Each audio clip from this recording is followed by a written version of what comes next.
Do you know this imitative genius? Look at others played the piano once. Immediately could learn it. Imitated the another person's signature. Even a criminal police specialist could not tell the difference. Even killed a rich kid. Impersonating replaced his identity, successfully deceived everyone. He was the genius Ripley. He was the normal poor inherently. During a part-time shift, Ripley, because of wearing the Princeton University uniform, got the favor of a shipbuilding tycoon. Herbert saw him and his son Dickie from the same school. Immediately wanted to get $1,000. Told him go to Italy to take Dickie back. Ripley happily agreed. At the same time, he also faced with difficulties because of lies. He had to pretend he was actually from Princeton University. He had carefully prepared for the mission. Then coming to Italy. Rude documents were provided by Herbert. He found out Dickie. But in the end, he hasn't experienced the life of a rich man. Wearing leather shoes to the beach. At the beach was full of the brown skin. Just only the skin of Ripley was so white. Look, he did not come here to swim. By the time Dickie did not pay attention. Went in front of Dickie. Hey, aren't you Dickie? Dickie asked who he was. Had we both been drinking? Had you forgotten? We were old friends at Princeton University. Then Dickie's girlfriend, Marge, relieved. Also invited Ripley to have dinner in the evening. Came to Dickie's house. Dickie asked Ripley. Everyone had a kind of talent. What was your talent? Ripley said, fake the signature, fabricated, could imitate anyone who talked. Dickie doubted no one could possess 3 types of talent. But you had 3 types. Told Ripley showed off his talent. Imitated his father to say a paragraph. This thing made Dickie goosebumps. It was the same indeed. Then Ripley revealed his coming purpose. Actually, your father sent me here. The purpose was bringing you back. Dickie's face was instantly annoyed. Actually, Ripley was not a famous college student. He was only a waiter at the hotel. He had known Dickie was a handsome player. Enjoyed the jazz music. He learned all knowledge related to the jazz music. Then Ripley pretended to pack the luggage. Prepared to say goodbye to them. But Ripley's bag before he left was suddenly opened. Jazz discs fell on the ground. Dickie showed off like that, but he actually loved jazz music. This was Ripley's plan. Before leaving, he also used his hobby to increase sympathy. As expected, Dickie was very happy. He immediately kept Ripley back. Told him to live in his mansion. Took Ripley to sing. Going to the beach together. Swimming together. The life was happy. Ripley was very happy. Finally lived a wonderful life. Had a good friend. Then he and Dickie wrote a letter to the rich father. Tricked him to send money over. These days did not have to say. Extremely wonderful. Ripley began a life of the rich man on this sunny sand. Then, with Dickie's rebellious blatant personality, he would definitely lose his new sense of it. Moreover, Dickie's friend, Freddie, quite despised Ripley. Also mocked him, lived on Dickie. Also taking money from Dickie, you were a parasite. Ripley was angry, dared not to speak again, deeply resentful. Ripley, though he could bear like that, also could be friends with Dickie. But he also felt that the good days were about to end. Today, everyone found out the female body on the beach. Ripley had realized, was not this Dickie's little girlfriend? But Dickie was engaged to someone else. There was no permission in her village. So she chose to jump into the river to commit suicide. Dickie talked this story to him. Ripley said I would not pass it out. Must keep this secret. But Dickie was still not reassured. Worried he would tell this secret. Told Ripley hurriedly came back to America. This thing hurt Ripley very much. The two of them went to the sea for the last time. Happened an argument. Dickie said the cynical words. You were a parasite, ate mine, wore mine, used mine. Finished talking, he gave Ripley a punch. Scolded he was a waste, did not stop talking. Like a bunch of girls, Ripley couldn't stand it. Raised the paddle, stabbed Dickie to death. How could this fail? Poor. Had killed the rich man. How to impersonate his identity of the rich man, fake a large amount of money. Because of Dickie's humiliation, Ripley stabbed him with a paddle. Then went to the hotel to prepare for the luggage to run away.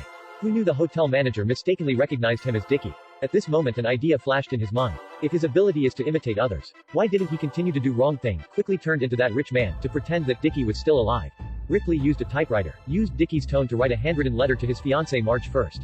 Imitated Dickie's signature. Finally, also the most important thing. It was to put the letter into the perfume box she liked best. These were all details that Ripley observed on a regular day. As expected, Marge, after receiving the letter, without a doubt, was heartbroken to cry a lot. Then Ripley took Dickie's identity into a hotel. Proved Dickie's motion trajectory. After that he took money at the bank many times. Also met a rich girl. Even buying Western jewelry had to give Meredith a robe. If it was a while ago, he wouldn't have dared to think about it. Meredith also mistook Ripley with Dickie, so she was extremely enthusiastic. After seeing his body, was completely misled. So Meredith invited Ripley to see the play. Also made him cry. It was not because of the content was touching. It was because he finally didn't need to pretend he liked jazz anymore. There was also no need to use his happy face to greet others with a smile. But the party soon ended. At the time on the way back to rest, Ripley had met Marge. This time met the trouble. In Marge's eyes he was Ripley. But in Meredith's eyes he was Dickie. He was not a good time manager either. Did not arrange well for a while, so it was revealed. Marge wouldn't let him go. 5 to 7 times told him to tell Dickie's whereabouts. But Dickie had been died. Ripley dodged, just afraid of Meredith would come at this time. Ripley suddenly thought of a good way. Let the two girls solve this problem on their own. One side he told Marge to meet at the coffee shop at 10 o'clock tomorrow, then left. The other side quickly pulled Meredith away. On the way talked to Meredith. He still loved his ex-girlfriend Marge. Appointed Meredith at the cafe goodbye at 10 o'clock to say last goodbye. The next day Ripley hid from far away to watch, did not show his face.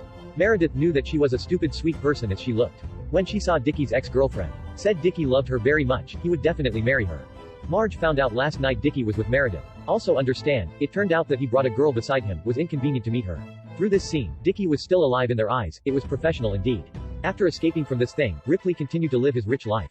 Dickie's friend also knew Ripley's true identity. He found his home by all means. Come in and see, this house was not belong to Ripley. He had no door to live. Definitely hired by Dickie, but the decoration in the room wasn't the style Dickie liked. Dickie did not understand the piano either. The saxophone bot only played 5 songs. Freddie acutely observed what was wrong. Ripley must have been impersonating Dickie. Looked about to reveal. When Freddie came back, Ripley hit him on the head with a plaster figure. This poor man killed the friend of the rich man. But how could it get through the eyes of the detective and the police? In the end, clearly proved himself to be that rich man? After Ripley smashed Freddie to death, then pretend Freddie was drunk. Passers-by asked. He also imitated as if 2 people were talking. Tricked the passers-by, then dragged Freddie out to the suburbs and threw him away. His death caused the police to question. At first, Ripley was very calm. He had already prepared a few reasons for abandonment. But the detective said, a few days ago they had found a boat stranded. Furthermore, the boat had traces of human manipulation. This time Ripley was completely frightened. All night, packed all the luggage, ran to another city. But Herbert invited a detective, prepared to investigate the cause of his child's disappearance. Herbert also did not know that his son was not missing, but had been died. The killer was in front of his eyes. It turned out that before he ran away, soon imitated Dickie's tone to write the letter for Herbert. Not only admitted that he was unconsciously killed, Freddie also said that he wanted to suicide. Finally added to Ripley's sublime signature mimicry. The police quickly ended the case. Dickie was really the culprit, was afraid of the crime and committed suicide. But Herbert didn't believe it. Because after Dickie died, also took money incessantly, it was not common sense. The person had been died, how could he get the money? Marge did not believe it either. Until one day, she found Dickie's ring at the Ripley's house. And Dickie swore he absolutely wouldn't take off this ring. Ripley had told lie, his desire to kill arose again. He walked step by step close to Marge. Marge was also afraid to step back. Now the door was open. Ripley could only look at it, looked for the next opportunity. The next day Marge reported to Herbert. Ripley hurriedly explained. He said again, did not explain it to me, if there were any problems, talk to my detective.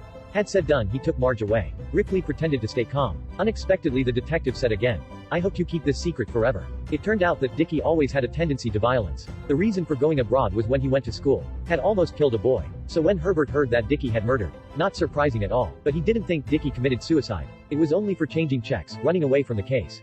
To keep the face of the clan. Told Ripley to fake Dickie. Could split Dickie's money to Ripley.